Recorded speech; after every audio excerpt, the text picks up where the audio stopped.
Hello and welcome to this very special programme created to celebrate the 10th anniversary of Disney's The Lion King in London.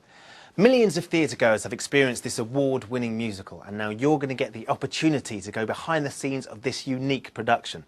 You're going to find out how the classic animated film was adapted for theatre, how the visionary director Julie Taymor and her entire creative team met the challenge of recreating a huge number of exotic animals and vast African landscapes for one stage, and how the team here at the Lyceum Theatre keep this show running year after year and looking as spectacular as it did on opening night.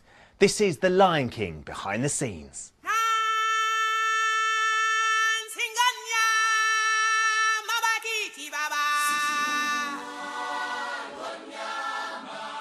Think about an animated movie. This one is about 74 minutes long.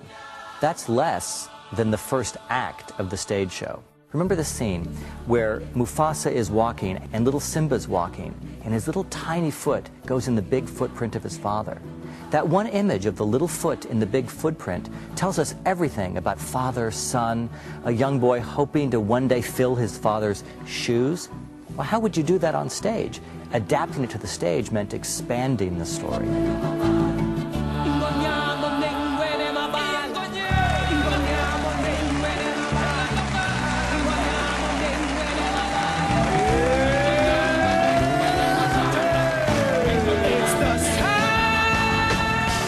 There were lots of challenges in putting Lion King together, but certainly the biggest one was for the audience to accept that the people they're seeing on stage are representing animals. Facing the almost impossible task of translating the hit film to the stage, the show's producers knew that it would require a truly unique and inspiring vision. There's a rule in Hollywood that all you need is one really great idea. And I had one really great idea, and that was Julie Taymor.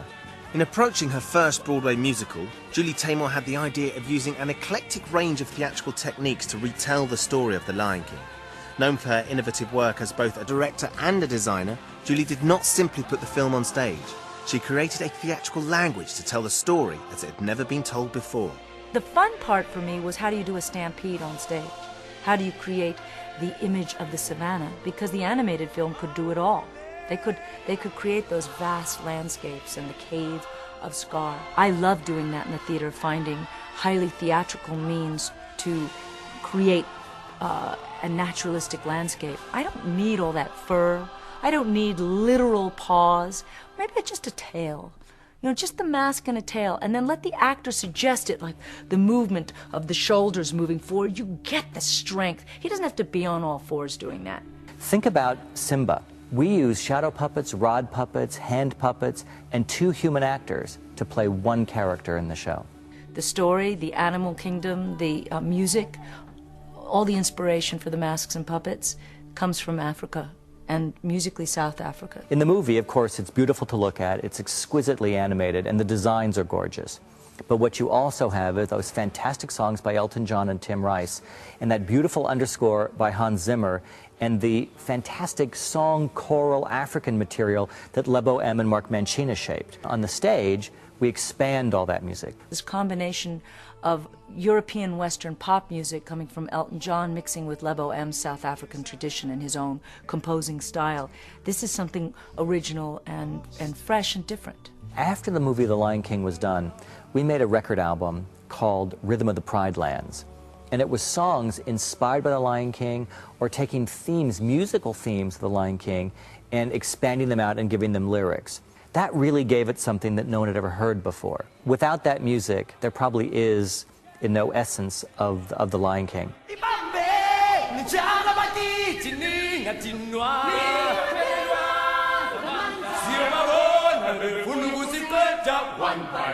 In addition to providing the setting for The Lion King and some of the show's musical soundtrack, the influences of African culture and language can be seen, heard and felt throughout the production.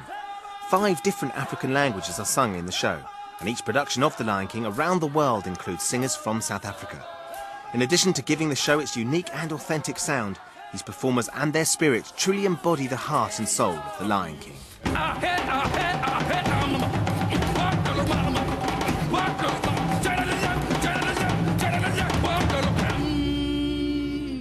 As well as telling the story and reflecting its rich African origins, the creators of The Lion King used different physical elements of the production to help emphasize the important themes of the story.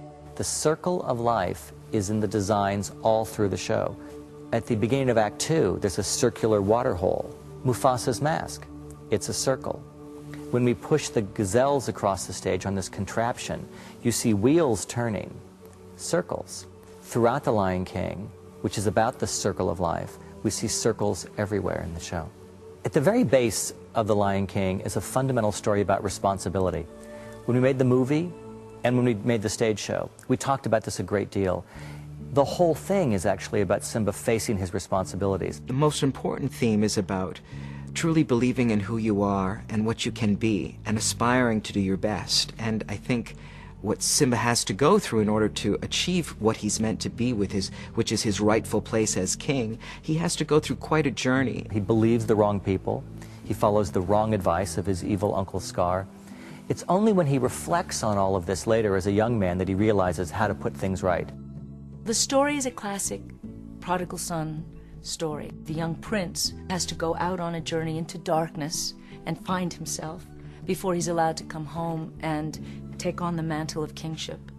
And it's a story about community. And that's what The Lion King is a representation of. It's all of these different fractions of the savannah coming together to pay their respects to the future king. And that's what's great about any society. We might not all get along, but when things are really important, we all are bound together by any sense of community. It's a tale that every culture, everybody understands, but how it's told is very original. Children and adults alike suspend their disbelief, knowing that it is theater, that we're not really in a savannah, that we're not really in a jungle, and they go with you. And their eyes focus after a while on just the character. When they look at what's behind me right now, and they don't see a circular staircase, but they see a rock. When they see people with grass growing out of their head and say, it's the savannah. When they see a man with a fantastic mask over his head, and they say, oh, he's a lion. Then the audience is on the journey with the theater maker, and that's the best kind of theater. The journey of The Lion King takes us to a number of locations, from the African savannah to the jungle.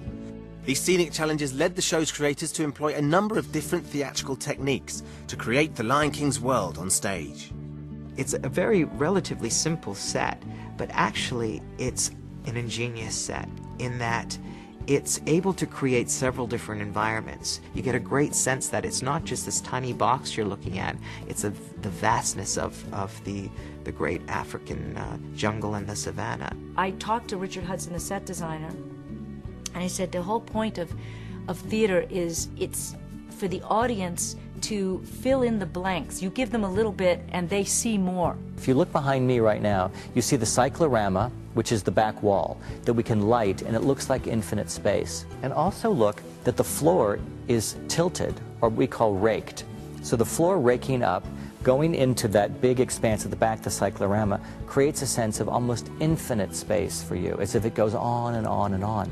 And then Pride Rock, we knew we needed Pride Rock. It's a major symbol from the opening of the movie, and it's where the lions live. Although its effect from an audience perspective is very simple, with this set sort of corkscrewing out of the stage, the machinery and the mechanics and the engineering, and particularly a lot of the computer side of things, is highly complex. What we built is essentially a circular staircase, and it rises right out of the stage floor and descends into the stage so that it can appear for different scenes. If you look at the rock, it's as if a lion has actually scratched onto a tree and indented it with their claws, and that claw pattern appears in a number of places around the show.